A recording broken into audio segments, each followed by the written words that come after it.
میں آپ کا گھر ہے، میں آپ کی بیٹی ہوں۔ نہیں بیٹا، میرے ساتھ میرا صحابی ہے، وہ بھی گھر میں آنا چاہتا ہے، لیکن بیٹا وہ نابینا ہے۔ سیدہ نے منع کر دیا، بابا آپ تشریف لے کے آئیں لیکن اس کو اندر نہیں لے کے آئے، بیٹا وہ نابینا ہے۔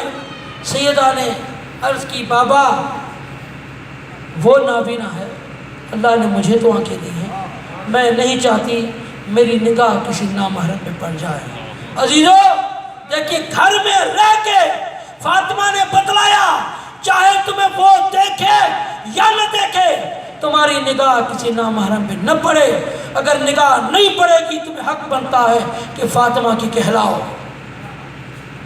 اگر ایسا نہیں تو سنبھالو اپنے آپ کو، سوچو کہ تم فاطمہ کی ماننے والی ہو، تمہاری نگاہ کسی نامحرم پہ نہ پڑے۔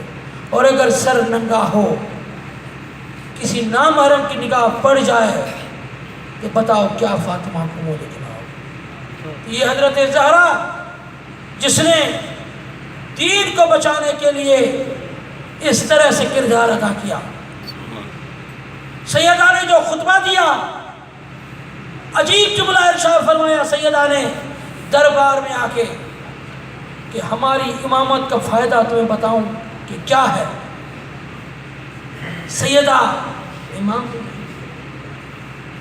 معصومہ ہیں، ہادیہ ہیں، لیکن امام نہیں ہیں، لیکن دربار میں سیدہ فرماتی ہیں کہ اللہ تعالیٰ نے تم پر ہماری امامت کو اس لیے واجب قرار دیا گیا ہے تاکہ تم گروہ گروہ میں بھٹک نہ جاؤ، تم تفرقے بازی میں چلے نہ جاؤ، ہماری امامت تمہیں ایک جگہ پہ اکٹھا کر دے گی۔